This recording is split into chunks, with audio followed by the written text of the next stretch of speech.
터널로 향하던 차량 앞으로 오토바이가 갑자기 속도를 줄이자 차량 운전자가 놀라 경적을 울립니다.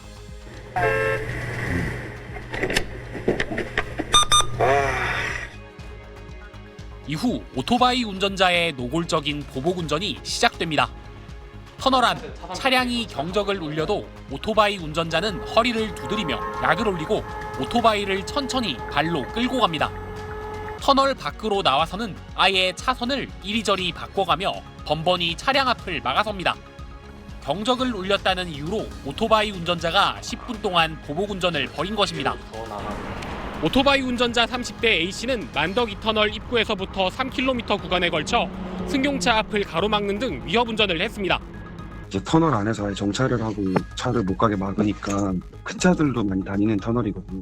이제 2차 사고로 이어질까봐 그게 많이 공포스러웠지. 번호판도 달려있지 않아 추적도 쉽지 않았습니다. 경찰은 한 달여 동안 오토바이 이동 동선을 따라 15km 구간의 CCTV 70여 개를 분석해 운전자 A씨를 체포했습니다. 알고 보니 1년 넘게 무면허로 운전했던 것으로 드러났습니다. 음주운전으로 면허가 취소된 상태를 확인해서 사건 당시에 무면허 상태였던 것을 확인했습니다.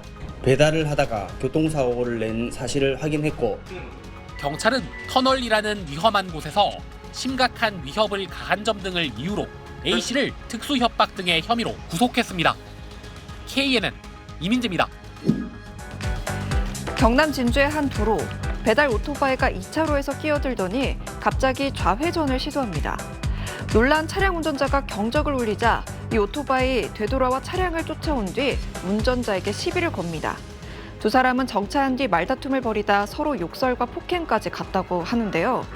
차량 운전자가 오토바이 운전자의 얼굴을 발로 가격해 안면이 골절됐습니다. 차량 운전자는 우슈 선수 생활을 10년 정도 했다고 하는데요.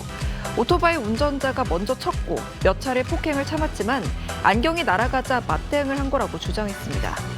결국 오토바이 운전자가 더 크게 다쳐 차량 운전자가 합의금 600만 원을 주기로 한 것으로 알려졌습니다. 누리꾼들은 상대가 주먹질하는데 어찌 맞기만 하나, 이게 왜 정당방위가 안 되는지 이해 안 가네 등의 반응을 보였습니다.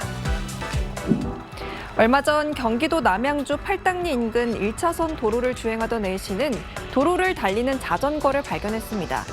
이후 자전거를 추월하기 위해 짧게 경적을 울렸는데요. 뒤에 차가 있다는 사실을 알리고 추돌 없이 지나가기 위해서였다고 합니다. 하지만 경적 소리를 들은 자전거 운전자는 돌연 도로 한가운데로 자전거를 몰더니 속도를 줄였고 여러 차례 뒤를 돌아보며 급기야 자전거를 세우고 욕을 하며 다가왔다는 게 A씨의 주장입니다.